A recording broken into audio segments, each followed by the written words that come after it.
I'm Will Larsen, class of 2017, and I'll be reading excerpts from the Inaugural Challenge by Jonathan Lethem, class of 1986. I'm sorry not to be with you today. I'm addressing you from a distance across the ocean, from the American Academy in Berlin. From here, I've been dreaming way back to that enchanted quadrant of Vermont where I spent too brief a portion of my life. The vantage of this particular European city provides a perspective both global and historical, almost to a terrifying degree. But it might actually be the right perspective from which to write this friendly challenge to President Silver and to the Bennington community that accompanies her into the college's next chapter in this still fresh millennium. What I'd like to propose, if it's not too grandiose, is that Bennington is a utopia. What's that, you say? A utopia? How simple, then, you might think, to preside over such a thing. Just don't screw it up. Competently manage the happily humming utopian machine. Keep it pumping out more good dreams and good art and happy, shining faces. But no, that's not what I mean at all, because in my definition, utopia isn't some sturdy machine. In my definition, utopia isn't easy or stable or well-regulated. It isn't always even an uncontroversial good thing.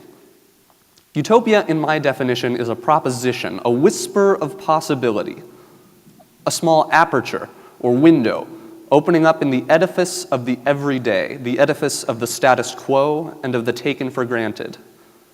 It is a tiny gap opening up in this surface and a place where a small dream goes to utter itself and be considered, that we can want more, that something might be desired which lies outside the sphere of ordinary deals and compromises, the utilitarian and pragmatic demands of a marketplace that informs us on a daily basis that it is our only world.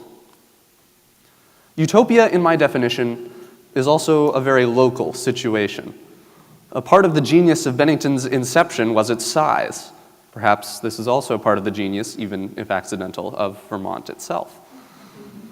The close precincts and human scale of this pocket utopia increase its resemblance to some of my other favorite examples: a family or a rock band, a local community organization in a neighborhood struggling with gentrification, say, or the kind of organization that takes over a hotel for a weekend, a conference of scholars on some arcane subject, or a science fiction fans convention, or an Elks Lodge meeting.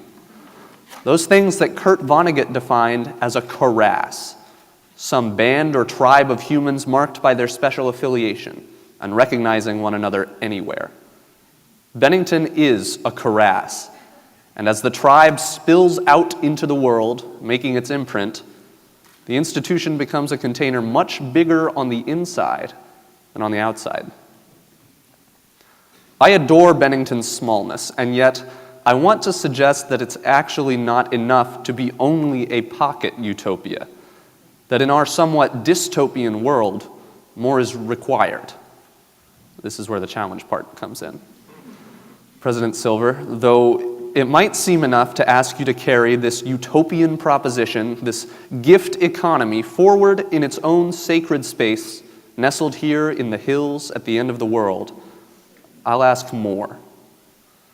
It is my challenge to you today, and I mean you and the community within hearing, to make of scalability something better than the word's usual use, to make it a Bennington word.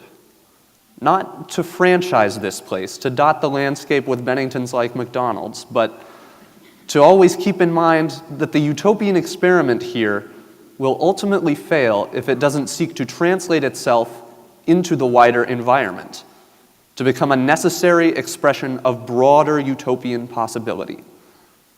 The possibility, that is, of the things our culture too readily believes are impossible. And that is to say, further, to be willing to be an expression of resistance.